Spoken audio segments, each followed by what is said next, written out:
Hi everyone, welcome to Honey Drops Tarot. This is a general reading for the sign of Libra, Sun, Moon, Rising, or Venus. Libra, thank you so much for being here. Thank you for all of your likes, shares, and subscribes. I truly appreciate it. Just a quick note, please do not fall for any scammers. I will never reach out to solicit for a private reading. I do offer private readings, and if you're interested in signing up for one of those or in making a donation, you can find that information in my Buy Me a Coffee link, my official Instagram and TikTok, all listed in the About section of my YouTube page, and I thank you so much in advance. Libra, I hope that you're doing well. I'm going to be using two decks for your reading today. First one is a brand new one for me, the Oracle of the Radiant Sun, which is absolutely wonderful so far. It's been a really great deck to use. And I don't have the box for this one, but this is the Gilded Tarot by Ciro Marchetti. The cards have been pre-shuffled. This is for Libra, Sun, Moon, Rising, or Venus. I'm going to get 3 cards for the base spread, 3 cards for clarifier. The 3 cards from the base spread will be from the Oracle deck. What do you have for Libra, please, Spirit? These are just a general overall reading for Libra. Thank you. And now from the tarot deck, 3 cards, please. 2 more.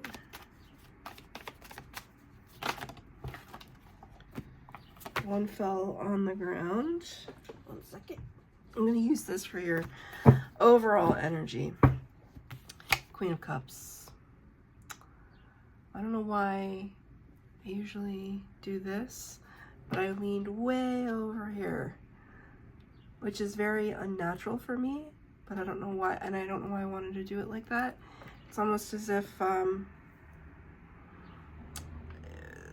you may be leaning into something. Spirit just said, you know, when people say that, it's just like you need to lean into it. You need to step into it. You need to embrace it. Embrace it. So there's something about that. Okay, so Spirit is giving me a very specific example. Queen of Cups is Cancer energy. It's very loving, giving, compassionate.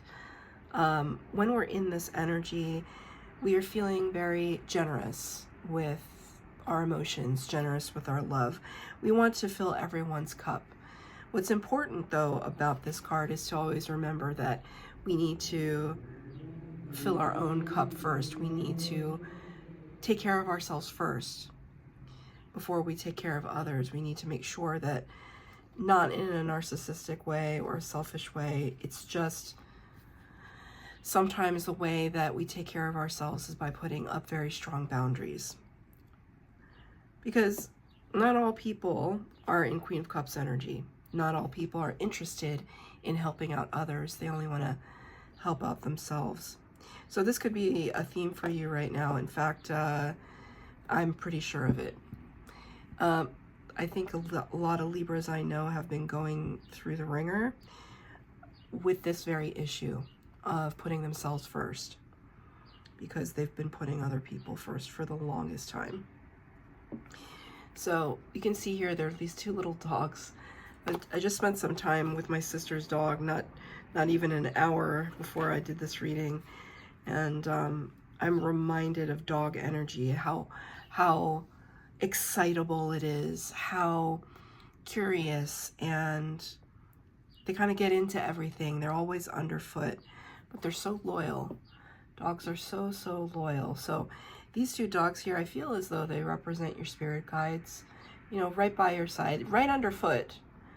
So sometimes, you know, maybe your spirit guides are giving you messages that may be slightly irritating. These constant reminders of the lessons that we're learning, and that if you're going through some kind of hardship right now, they're kind of reminding you, well, you know, you're a Libra, you understand karmic balance, karmic justice, that there could be some lesson that you're going through right now that has been a hard one to learn. I watch a reader named Baba Jolie. I'm sure some of you have heard of her.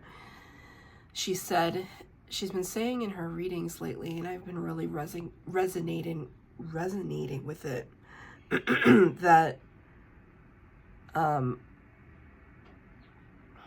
sometimes we're learning lessons that we didn't sign up for. She said that a couple times, and it rings home. It rings true. It's close to home that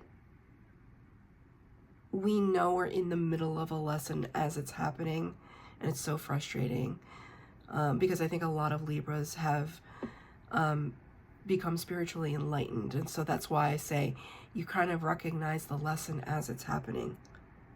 It's a double-edged sword to be spiritually awakened, which is careful not to suggest that we're spiritually bypassing, right? Like, oh, you know, it's the divine's will and everything for a reason. I mean, yes and no. We are here to learn the lessons, but we don't need to dismiss it as like, okay, we're not allowed to feel what we feel. We're not allowed to complain just because it's some kind of lesson to us. You can complain. Well, I don't want to encourage complaining all the time. We shouldn't just be blanketly complaining about our lives and then not taking responsibility to do something to change our circumstances. But every once in a while, I mean, things are tough, and it's okay for you to say, I'm in over my head. I'm overwhelmed. I need help. So this is just this beautiful reminder to you of where your heart is, but also if you encounter a Queen of Cups energy, perhaps a Cancer energy, to understand where that energy is coming from. They're trying to give you a cup. They're trying to give you a helping hand, to show compassion. And sometimes it's just good to accept it and just say, I deserve it. I deserve kindness coming my way. So the first card you have out here, Patience, number 6. See, I see these two statues here, kind of like these two dogs here by your side, although this one is holding what appears to be a wand. So it kind of reminds me of a Queen of Wands. So this number 6 card corresponds to the Gemini card in the Major Arcana, the Lover's energy, a fellow air sign to you, Libra. And the Lover's card represents, Spirit just said, falling in love with life again. Falling in love with life again.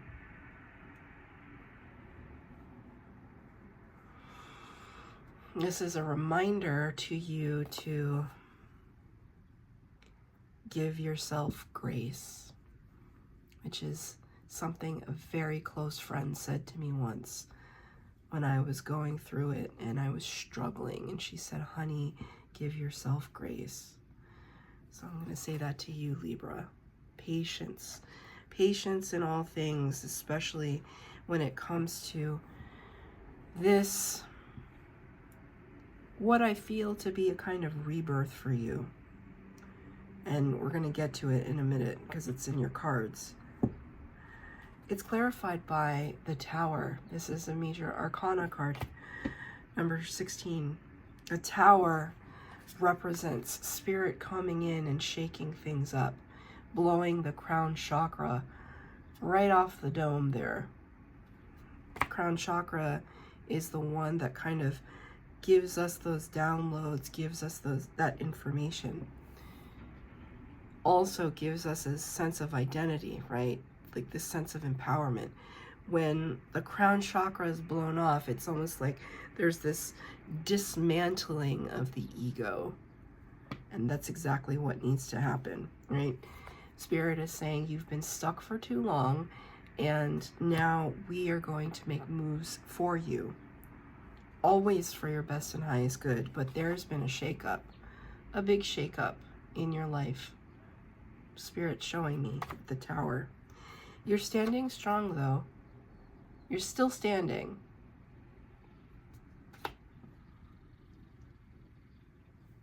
they're saying lean in, lean into the change, lean into what is changing. Let me get a clarifier. 2 of Cups, 5 of Pentacles in reverse, 8 of Pentacles.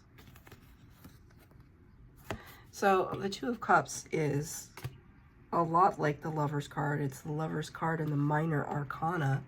2 of Cups talks about divine partnership, divine union. But I see this as you coming face to face with your own higher aspect, your soul space, right? What does that mean? It's like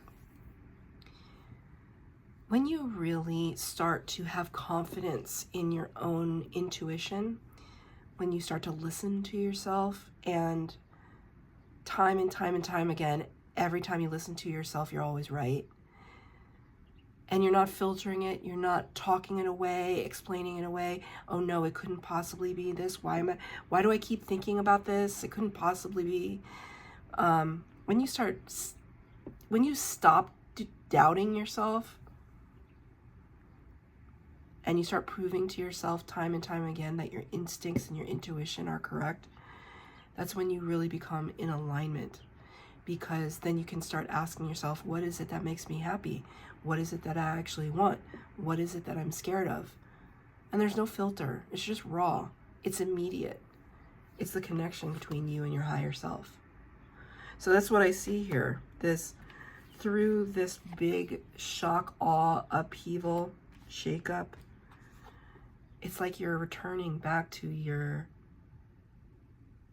spiritual genetics in a way, your roots, but in the etheric, in the astral, in the extraordinary part of who you are. 5 of Pentacles in reverse. Usually this card talks about a sense of being left out, being forgotten, and you're really coming to grips with that. You are not forgotten. You have not been forgotten, especially by Spirit. You have not been left out. You just needed to find your place and to understand that you needed to kind of give back to yourself.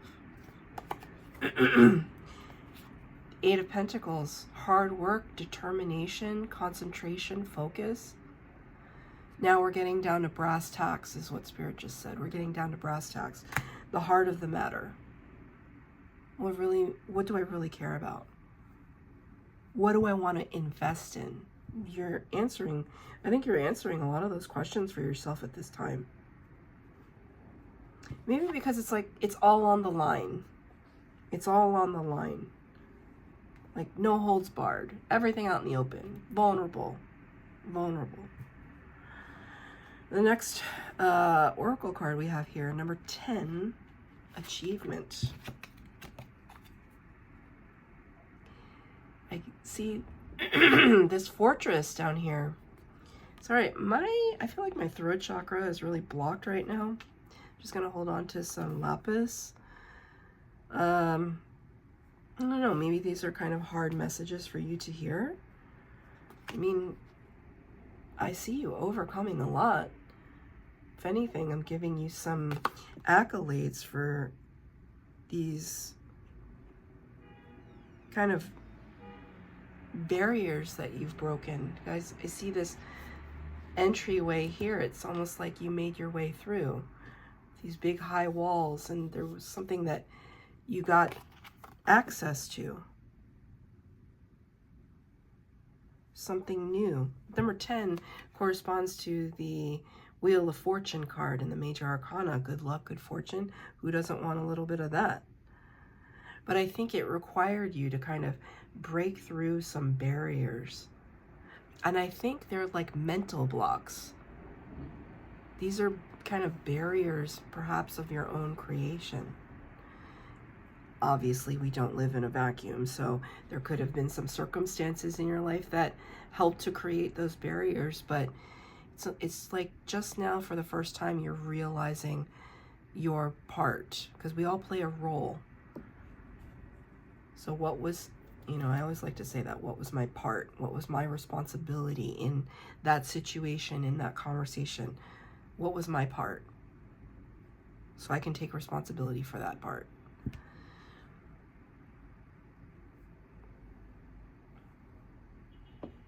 This reminds me of, like, forgive my ignorance on this, but like this shape reminds me of the shapes that I've seen in Mayan or Aztec designs.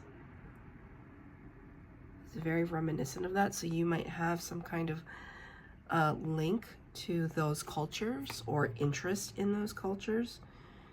Ancient cultures, ancient wisdom, ancient calendars, Spirit just said. This could be linking back to past life energy. I don't know if you've been working with your astral projection, your Akashic records, past life regression, hypnosis.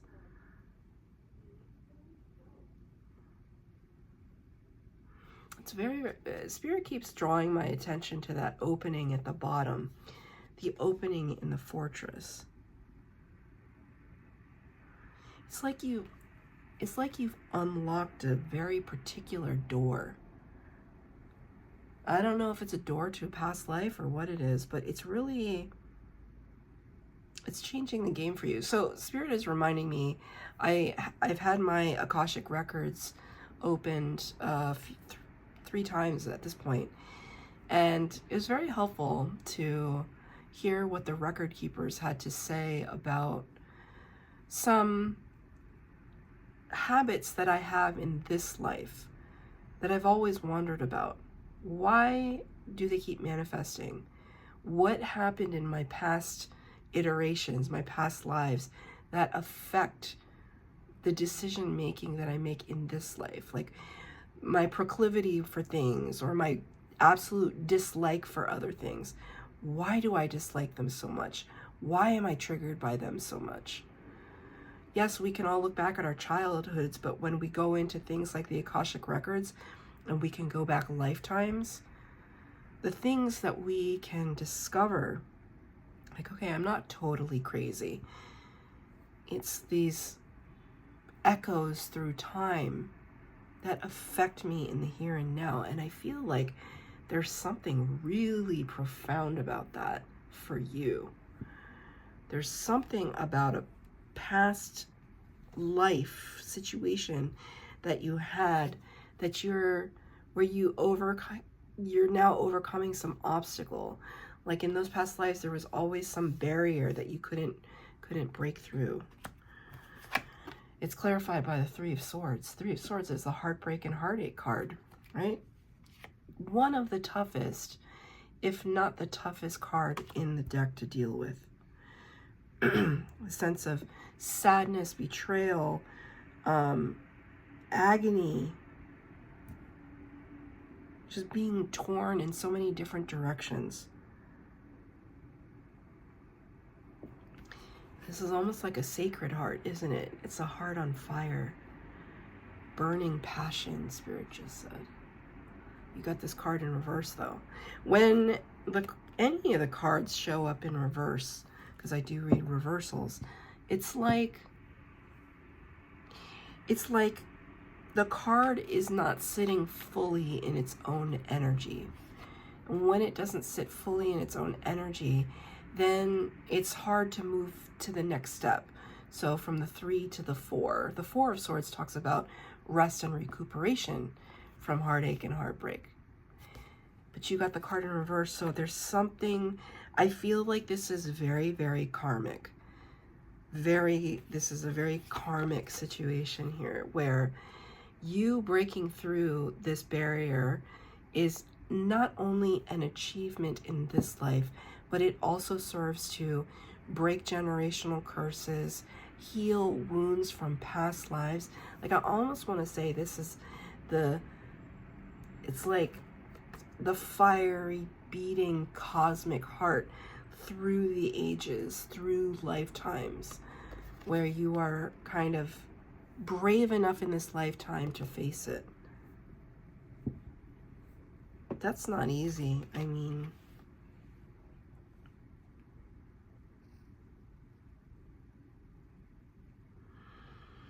essentially what it's saying here is that doors are going to open for you that you could never even have imagined. Possibilities, opportunities exist that are beyond your wildest dreams. And that understanding that kind of abundance is possible for you is going to be part of the healing process. Can I have a clarifier, please? Yeah, you see?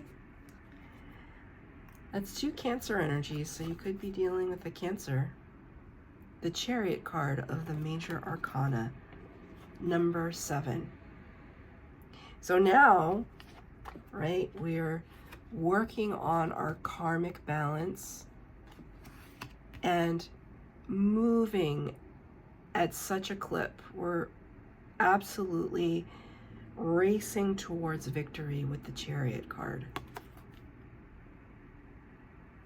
I just want to point out to you the Great Pyramids here. You could have past lives in Egypt. I certainly do. I think a lot of us probably do.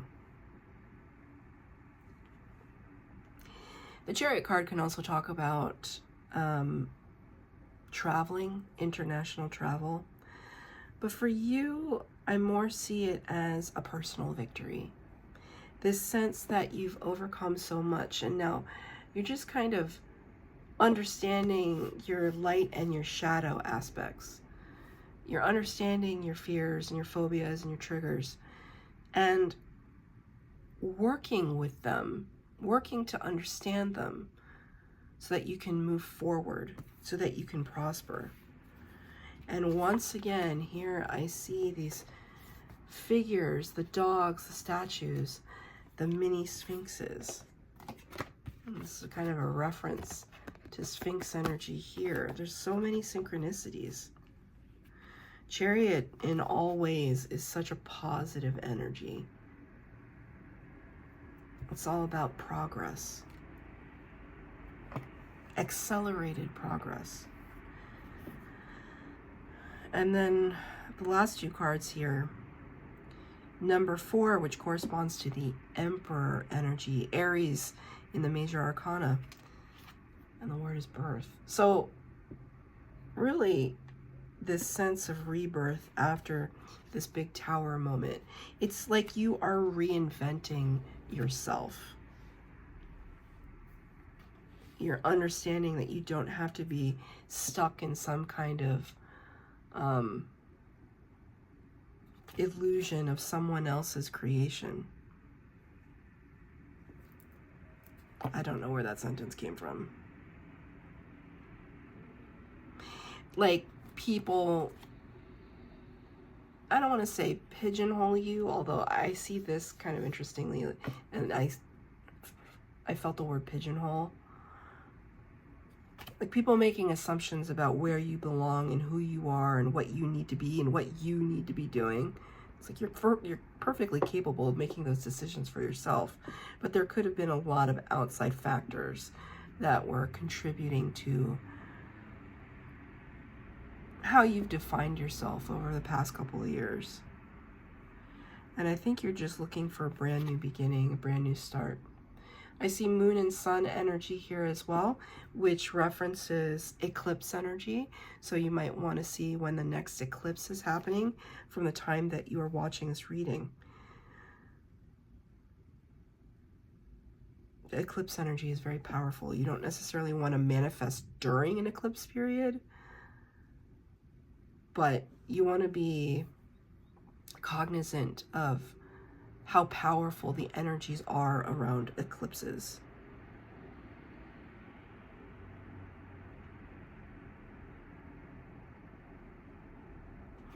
You see here these lines coming down to this kind of fertility here, suggesting you are sun and moon. I don't know if you're here as Sun, Moon, Rising, or Venus, but whatever your Sun and Moon signs are, maybe that's very important. Kind of understanding how those two work together for you. So like for me, I'm a Cancer Sun and a Pisces Moon. Apparently, I mean, I've grown to learn like having a Pisces Moon really taps you in like a direct, like an IV to the psychic world, which is not me tooting my own horn. It's me just explaining like, oh, I have had a deep knowing, like literally since I was a child, and I never could understand why. That claircognizance and clairsentience, it's like I never knew that's what those words were, or what that it had a name, but I just kind of have always known certain things. And then I realized as I'm going through my spiritual awakening, oh, that was just spirit the whole time, just feeding information to me, right? So whatever your sun and moon are, how they work together could play a very crucial role in your decision making moving forward.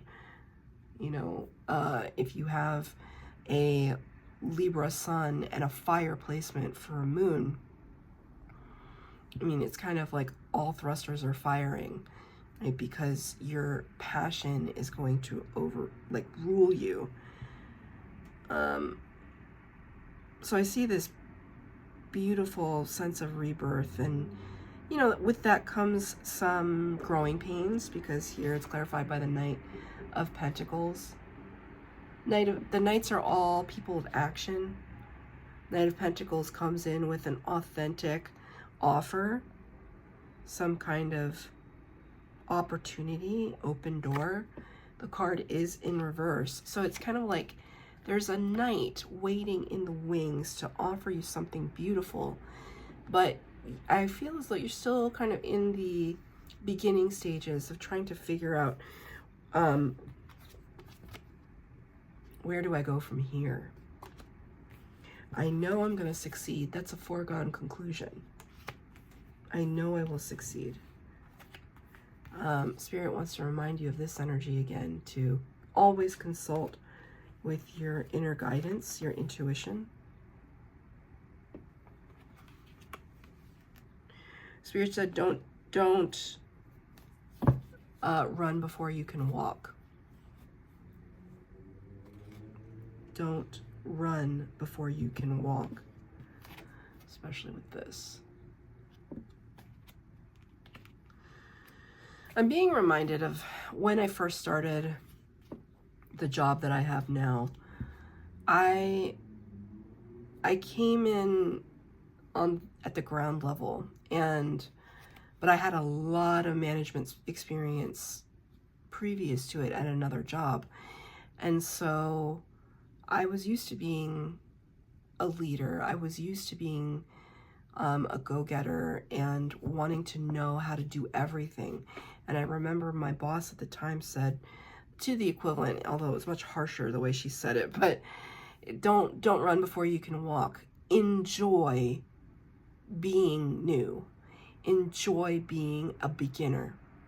Enjoy the process of learning, because once it's gone, it's gone. You're never going to get to experience that again, because then you will know everything, and then that responsibility will be on your shoulders. So enjoy the process of being new. And Spirit wants me to really focus in on that for you right now. There are opportunities that await you. You will get there, but enjoy the process of just almost like just becoming reacquainted with yourself again.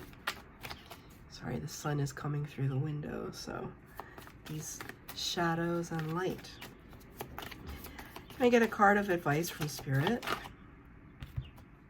5 of Wands in the reverse, 3 of Cups. 5 of Wands in the reverse. Spirit kind of encouraging you to stop fighting with yourself, stop agonizing over things, being in competition with something that might be invisible, right? These invisible expectations that we put on ourselves. And sometimes we're our harshest critics. And Spirit is asking you, stay in this place of celebration, 3 of Cups. Revelry, friendship, merriment, lightness of being. So that's your reading, Libra. I hope that it resonated. If it did, please like, share, subscribe, comment down below. Please hit the bell notification to be updated as to when I post new readings. Thank you, Libra.